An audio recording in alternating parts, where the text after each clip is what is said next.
Hello, welcome back to the channel. It's supposed to be really cloudy and rainy outside today, but the sun's coming through, so I guess the weatherman was wrong.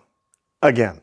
Today I'm going to be talking about my seed starting station because I recently had a couple of friends who were asking questions about the seed starting station and what kind of lights they should get, yada yada yada. Full disclaimer, I am not an expert. If you've been following along this channel, you know I just started gardening in 2018. It's only a few years ago. And I've been learning as I go along. It's one of the reasons I named the channel Growing a Green Finger, because I'm learning and figuring it all out. But I have figured some things out, and I have learned many things. So I'm going to clean up if you can't tell, this is just a hot mess right now. It sort of became a dumping ground during the off season, as it were. Yeah, it's a mess. So I'm going to turn around and clean this up real quick.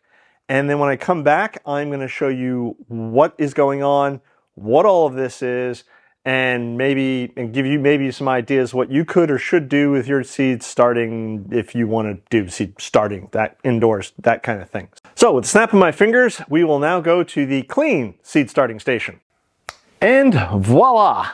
We're done. Let me go over my seed starting station, explain this to you, what I've done. And again, you don't have to do this. You can, and I'll explain that in just a minute. You can go as big or as small as you'd like and do whatever you want. For me personally, since I'm growing a garden here on 1.5 acres and I want to grow as many plants as quickly as possible, I have a large seed starting station. But let me start with this rack first and basically talk you quickly through what I've done. So this is a standard 2-foot deep, 4-foot wide baker's rack or chrome rack or metal storage shelf, whatever you want to call it.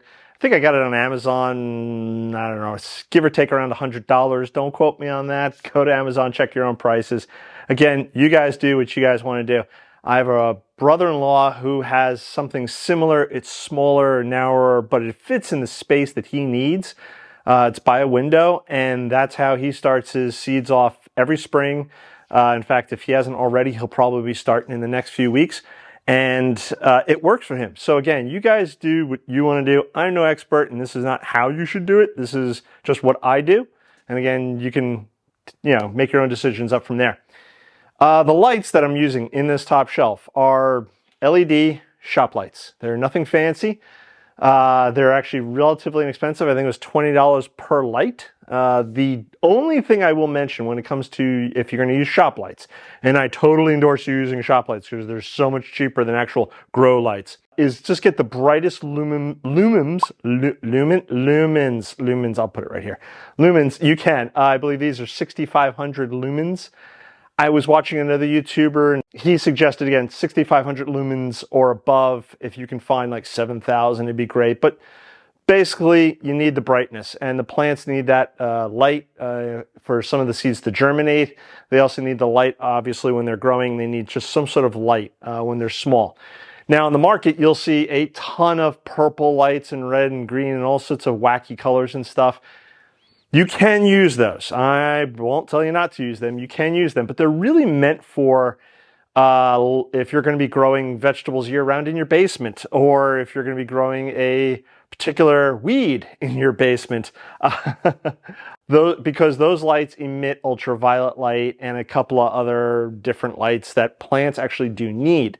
But so far as seeds starting, this is really all your seeds need. I've grown many seeds successfully under these lights. Once they get to a certain stage, a certain height, and the danger of frost is passed outside, then you can transfer them outside to harden off. Daytime, it's going to be 50 or 60 degrees outside. You can move the plants from indoors outside for a few hours, bring them back indoors. The temperatures drop down to freezing, and then rinse and repeat. This will actually harden off your plants. There's whole other videos about that, but basically it will acclimate them to the weather outside, and thus it won't be such of a shock when you move them from a nice, calm, sheltered space here to outside under the hot, blazing sun. You don't even need something as fancy as this. If you want, I found this a few years ago on Amazon. Let me pull this closer to the camera here. This is like some sort of like work light thing. It's LED. It has these adjustable pedals on it.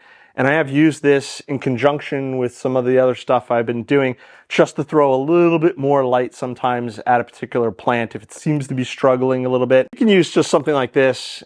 And if you're only growing, let's say, one tray of seedlings and you just want to give it that extra light on a windowsill or something like that, something like this would be perfect. Underneath right here, I have, and I have it on all 4 shelves, a heat mat. Now I've just plugged everything in and I'll discuss about what I plugged into in just a moment. This is a large heat mat. It's 20 by 48. And if you're growing in a cool environment, i.e. a basement or maybe outdoors, again in the greenhouse, if you live in a colder environment where you're worried about the temperatures in the greenhouse, you can get a heat mat, put it on the benches, put your seedling starts on there because the seedlings need some amount of warmth. They just need that happy zone. Heat mat, it doesn't generate a lot of heat, but it's just enough to warm up the soil, plus the light, plus the water you give it, and next thing you know, your seeds are germinating, you're growing plants. Below it, on this shelf here, I don't know if you can, hopefully you can see this here, I have a Agro Bright fluorescent grow light. Now this grow light has these bulbs down here with reflectors, and it gets pretty bright again, but this was a much more expensive setup. This light here was probably closer to $200. This is a 4-foot long, I think 18-inch roughly deep light. You can get them in various sizes again, but this is a fancy grow light. And I thought it, new gardener, I didn't know any better. I bought it. So now, hindsight being 2020, I wouldn't waste my money on it. I would just do a lot of the shop lights. I have 2 sets of shop lights on the top shelf to give me the coverage I need for the depth of the shelf. If I had narrower shelves, I'd only need 1. So again, you just need that light coverage. Beneath it, right here, on top of this heat mat, again, heat mat on every shelf, I just have this tray, boot tray, plant tray, call it whatever you want. For some of the pots and or like I have those wood trays, something that leaks a lot of water will go into this tray. This way the tray captures it and I don't have to worry about dripping onto the lights below. The shelf below that, I have the same LED setup as I do on the first one with heat mat, and then below that on the very bottom, heat mat with the fancy grow lights. I do have these fancier grow lights here below these because they do generate some heat. Maybe it's the fluorescence, maybe it's the way the bulbs are set up, maybe it's the reflectors, maybe it's all of that in combination, but that heat does rise, thus warming this grow mat, thus warming the plants underneath here. So if, like last winter, we were much colder than we are this winter, and it's not to say that we won't have cold days here again in eastern North Carolina. Heat rises, so it can't hurt. Now down here on this shelf, I have 2 jugs. These are 2-gallon, 2.5-gallon water jugs. They were Deer Park water jugs, but they have this nifty nozzle on them. Just simply pops open, pour water. Maybe if you got water for your house, you're familiar with that. What I did a couple of years ago when I first moved into this house was I cut a hole in the top. So now I can fill these from the hose, I could fill it from one of my water butts, and as I'm watering my plants, I can turn around and just top off whatever container it is I'm using, whether it's something like a spray bottle or a little watering can.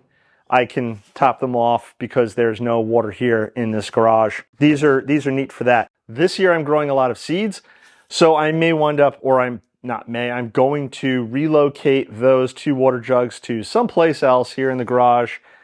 Don't know where yet, but just to give me back that little bit of shelf space, because again, I'm going to be growing a lot of stuff from seeds. I have everything mapped out on my calendar. I've turned around, gone through all my seeds, seen how many weeks it takes for germination and for growth, planned it all out on the calendar, what seeds I'm starting, when, etc. And some of them will grow on these shelves.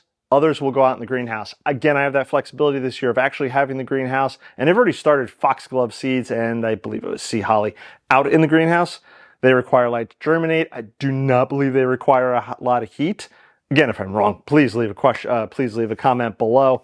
But they're out there, and hopefully in another, I think they take like I think they take about 3 weeks to germinate. So in another week or 2, hopefully I will see little sprouty things. And as they grow up, I will show you that. If you haven't subscribed, please subscribe. Click that bell icon to be notified when I do post up a new video. This way you can follow along as I grow all the stuff I hope to grow. Over here to the side is the first seed starting station I ever got. My wife purchased this for me for Christmas, and I got it from, or she got it from Gardener Supply. It comes, I believe, as modules, so you would get a bottom, a top, and just 2 lights. They're fluorescent lights, nothing super fancy. And then you can add on to it, which is what I think I did the following year. I added an extra shelf, and you could probably go up from that. 2 fluorescent lights per shelf. And also I've put, ooh, that's nice and warm. And that's nice and warm too. I've put heat mats on both of those, again, just to help with that soil warmth and seed germination. One of the things that I recommend that you do get if you're going to do something similar with, maybe some shelving and lights and heat mats and whatnot, or even if maybe you're just doing, again, that, windowsill or desk and you're putting a heat mat with a light or something, get yourself a programmable power outlet, surge protectory thing. It's a programmable outlet box. And what that does is allows you to set the time of day that you want the lights and the heat mat to come on, the time you want it to go off. Maybe you want the heat mats to stay on all the time. Maybe you want the lights only be on certain times, that kind of thing. And also another quick note, it is recommended, I think, that if you're going to do the whole light setup thing, that your plants get your seedlings get at least 12 hours of light. I've seen some growers do up to 14, maybe even 16 hours. It just seems excessive to me, but I would say minimum 12 hours of light. And this way, again, as the plants are growing, they've got lots of light and they got the heat, and then you give them the water, and life is wonderful. Back to your regularly scheduled program. So this is my indoor seed starting setup. And I wasn't planning on using the Gardener Supply setup because I had the greenhouse and I thought, well, I'll be fine. And I've got this thing in the greenhouse, it'll be fine. And then I sat down and I started going through all the different types of flowers that I want to grow this year on top of all the vegetables. So I thought, let's set this guy up and we can get a couple more trays on that as well. One more thing. In the back here, I have it's kind of like an insulated emergency heat blanket. That's just to keep because this garage space is uninsulated. It is a garage. It's not really drafty, but again, it gets cold, kind of stays cold until everything starts warming up. And I had that problem last year where we had many more colder days than we do this year so far. We're still in February. Who knows what Mother Nature will throw at us. So I put on this emergency blanket, and it just helps reflect a little bit of the light back onto the plants, and also tries to keep a little bit of that heat back in the area.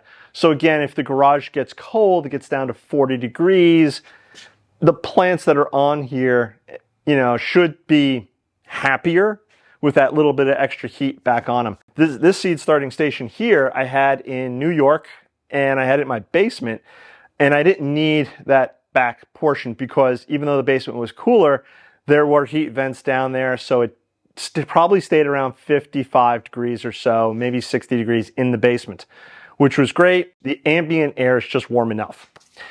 If you have something like this in your living room, you don't need the heat blanket, obviously, because your living room is probably 68, 70 degrees, which is perfect. Maybe you can just get away with the heat mats. Maybe you don't even need a heat mat if you have really warm air. I don't know. Again, you guys have to decide what's right for you and decide what you want to do.